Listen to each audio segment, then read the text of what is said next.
తెలంగాణ ప్రభుత్వం ప్రజాపాలన అనే పేరుతో అప్లికేషన్స్ తీసుకుంది. 8 రోజుల పాటు ఈ ప్రక్రియ చాలా సీరియస్గా నడిచింది. చాలా సెంటర్స్లో అప్లికేషన్ చేసుకున్న వాళ్ళు కూడా ఆశతో ఎదురు చూస్తున్నారు. సో ఈ 6 గ్యారంటీలు ఏవైతే ఉన్నాయో ఇందులో ఆల్రెడీ గ్యారంటీ 2 గ్యారంటీలను అయితే ఆల్రెడీ ప్రభుత్వం ఇచ్చేసింది. సో మిగతా గ్యారంటీస్ కోసం ప్రజలందరూ ఎదురు చూస్తున్నారు. దానికి సంబంధించి అప్లికేషన్స్ అయితే 1,25,00,000 వచ్చాయి, మనందరికీ తెలిసిందే. అయితే ఈ అప్లికేషన్స్ ఎంత సీరియస్గా తీసుకున్నారో డాటా ఎంట్రీకి సంబంధించి కూడా ఒక టార్గెట్ పెట్టుకొని వర్క్ చేస్తున్నారు. డాటా ఎంట్రీ కూడా జరుగుతోంది. ఈ వార్తలు కూడా విన్నాం.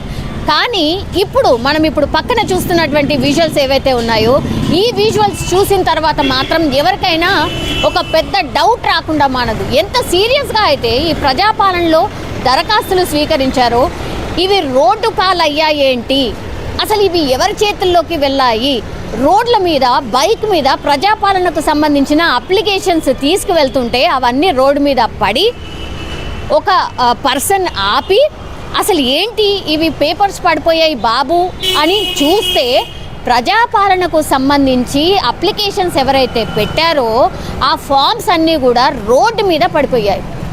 అసలు ఈ వార్త చూసిన తర్వాత అందరూ ఒక రకంగా షాక్లో ఉండిపోయారు. ఇన్ని గంటలు లైన్లో నిల్చొని 8 రోజుల పాటు పనులు మానేసుకొని అందరూ వచ్చి అప్లికేషన్స్ పెడితే ఈ పరిస్థితి ఏంటి, ప్రజాపాలనకు సంబంధించిన అప్లికేషన్స్ రోడ్డు పాలవ్వడం ఏంటి, అసలు డాటా ఎంట్రీ చేస్తున్నామని చెప్పారు. ఒక ఆఫీస్లో పద్ధతిగా కూర్చొని డాటా ఎంట్రీ జరుగుతుందని అందరూ అనుకున్నారు.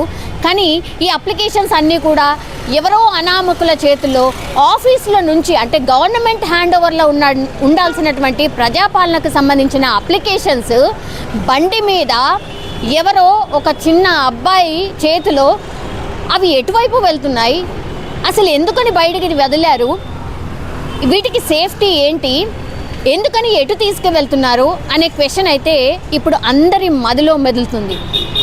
ఇంత సీరియస్గా ప్రజాపాలనకు సంబంధించిన అప్లికేషన్స్ తీసుకున్నాము, మీకు ఖచ్చితంగా మేము మా గ్యారంటీలు ఏవైతే ఇచ్చామో ఆ హామీ ప్రకారం డెఫినెట్లీ మేము ఆ హామీలకు మేమే గ్యారంటీ వితిన్ నో టైం మేము ఏదో ఒకటి మీకు గ్యారంటీ రూపంలో ప్రజలకు పథకాలు అందుతాయని ప్రామిస్ చేసినటువంటి లీడర్స్ ఎవరైతే ఉన్నారో ఇప్పుడు ఈ అప్లికేషన్స్ రోడ్డు పాలైన తర్వాత ఎలాంటి ఆన్సర్స్ చెప్తారు, అసలు ఏ సీరియస్నెస్ ఉంది? బయట ఒక అబ్బాయి అతన్ని ఆపి అడగడం జరిగింది, ఎక్కడి నుంచి ఎటు వెళ్తున్నావు బాబు అంటే ఏం చెప్పట్లేదు, అంటే ఆన్సరబుల్గానే కాదు ఈ అప్లికేషన్స్ ఇక్కడి నుంచి అక్కడికి చేరాయి అంతే. తీరా చూస్తే ఇప్పుడున్నటువంటి మనకి ఇన్ఫర్మేషన్ ఏంటంటే ఈ అప్లికేషన్స్ అన్నీ కూడా ఆన్లైన్ ఎంట్రీ చేయడానికని ప్రైవేట్ సంస్థలు, వ్యక్తులు అండ్ ఇంజనీరింగ్ విద్యార్థులకు అప్పచెప్పారట. ఇప్పుడు సోషల్ మీడియాలో ఇదే వార్త ట్రెండ్ అవుతోంది. ఎందుకంటే ఇవన్నీ అప్లికేషన్స్ మళ్ళీ ఏ ఇంజనీరింగ్ పిల్లలకో లేకపోతే బయట వ్యక్తులకో అంటే ఒక కట్ ఆఫ్ డేట్ పెట్టుకున్నారు. అంటే 17th వరకు కంపల్సరీ డాటా ఎంట్రీ జరిగిపోవాలి అని కట్ ఆఫ్ డేట్ పెట్టుకున్నారు. సరే, దానికోసం ఒక వ్యవస్థని ప్రాపర్గా ఏర్పాటు చేసుకోవాలి. వేరే వాళ్ళు ఎవరైనా కావాలంటే అవుట్సోర్సింగ్ కింద ఒక ఆఫీస్ స్ట్రక్చర్ని పెట్టుకొని అక్కడే అప్లికేషన్స్ చేరుకున్న తర్వాత ఆ డాటా ఎంట్రీ కూడా అంతే పకడ్బందీగా వితౌట్ మిస్టేక్స్ జరగాలి. అగైన్ మీరు టార్గెట్ పెట్టుకున్నారు, ప్రాపర్గా ఉంది, కానీ ఈ బయటకు వదలడం ఏంటి, ఈ అప్లికేషన్స్ ఎవరో చేతులకు వెళ్ళడం ఏంటి, వాళ్ళు ఎట్లా చేస్తారు, ఆ ఫార్మాట్ ప్రాపర్గా ఫాలో అవుతారా లేదా, ఇట్లాంటి క్వశ్చన్స్ అయితే బయటకు వస్తున్నాయి. ఇవన్నిటికీ మరి ఆన్సర్స్ ఎవరు చెప్తారు? ఇప్పుడు బయటకు ఎన్ని అప్లికేషన్స్ వెళ్ళాయి, మరి మనకు కనిపిస్తున్న ఈ 2 వీడియోసే మనకున్నాయి. కానీ ఇట్లాంటి అప్లికేషన్స్ కొన్ని లక్షల్లో మేబీ ఇట్లా వేరే చోటుకి వెళ్ళిపోయి ఉంటాయి. మరి ఇవన్నిటికీ బాధ్యులు ఎవరు? ప్రాపర్గా ఎంట్రీ జరుగుతుందా? ఇప్పుడు మొబైల్ నెంబర్ ఉంటుంది, ఆధార్ కార్డు ఉంటుంది, పూర్తి ఇన్ఫర్మేషన్ ఉంటుంది అడ్రస్తో సహా. అవన్నీ కూడా చోరీ అయితే ఎవరు బాధ్యులు? ఇవన్నిటికీ ఆన్సర్ చెప్పాలి. ఇప్పుడు గవర్నమెంట్ అవుట్సోర్సింగ్ కింద ఒక టార్గెట్ పెట్టుకొని అయితే ప్రజాపాలనలో మేము ఈ డాటా ఎంట్రీ చేసేస్తున్నాం, సో మా టార్గెట్ రీచ్ అయిపోయింది, మేము ఇదంతా చేసేస్తున్నాం అని బాగానే ఉంది. కానీ మరి ఈ వీడియోకి ఎవరు ఆన్సర్ చెప్తారు? సోషల్ మీడియాలో ఇప్పుడు ఇదే వార్త వైరల్ అవుతోంది. మీరు ప్రజాపాలన పేరుతో ఎప్పుడైతే అప్లికేషన్స్ తీసుకోవడం స్టార్ట్ చేశారో దానికి ఎంత ఆదరణ అయితే లభించిందో ఈ 2 సోషల్ మీడియాలో ఈ వీడియోస్ బయటకు వచ్చిన తర్వాత మాత్రం చాలా క్వశ్చన్స్ రైజ్ అవుతున్నాయి. మరి ఈ డాటా ఎంట్రీ పేరుతో మీరు ఈ అన్ని అప్లికేషన్స్ బయటికి తీసుకెళ్ళినప్పుడు వేరే వాళ్ళు ఇవన్నీ కూడా డాటా ఎంట్రీని కలెక్ట్ చేసుకొని వేరే చోటుకి వేరే వాళ్ళకి ఒకవేళ అమ్మేసుకుంటే ఏంటి పరిస్థితి? అంటే పర్సనల్ ఇన్ఫర్మేషన్ అంతా కూడా బయటికి వెళ్ళిపోయింది. వీటికి బాధ్యులు ఎవరు అనేటువంటి క్వశ్చన్ కూడా రైజ్ అవుతోంది. మరి దీనికి ఆన్సర్ ఎవరు చెప్తారు ఏంటి అనేది తెలియదు. ప్రాపర్గా డాటా ఎంట్రీ అవుతుందా లేదా అది మాత్రమే చెక్ చేస్తున్నారు. మరి బయటకు వెళ్ళిపోయిన అప్లికేషన్స్ మరి ఎట్లా జరుగుతున్నాయి, వాళ్ళ పర్యవేక్షణ ఏంటి అనేది ఎవరు చెప్పాలి దీనికి ఆన్సర్? ఇంకోటి ఏంటంటే ఈ వార్త వచ్చిన తర్వాత ఇది వైరల్ అవుతోంది, ప్రభుత్వానికి చెడ్డ పేరు వస్తుంది అని తెలుసుకున్న తర్వాత హుటాహుటిన ప్రభుత్వం కొంత ఏదో దిద్దుబాటు చర్యలు చేసినట్టు అనిపిస్తోంది. దానికి సంబంధించిన అప్డేట్ ఇది. ఎందుకంటే ప్రజాపాలన అప్లికేషన్స్ ఆన్లైన్ ఎంట్రీ జరుగుతోంది కాబట్టి ఆన్లైన్ ఎంట్రీ చేసే క్రమంలో అనవసరంగా బయటి వారికి అప్లికేషన్లు ఇచ్చి విధుల్లో నిర్లక్ష్యంగా వ్యవహరించిన 2 టీమ్ లీడర్స్పై వేటు వేశారట. తప్పు చేసిండెవరు? అసలు మీ ఆదేశాలు లేకుండా, అధికారుల ఆదేశాలు లేకుండా బయటికి ఎట్లా వెళ్తాయి?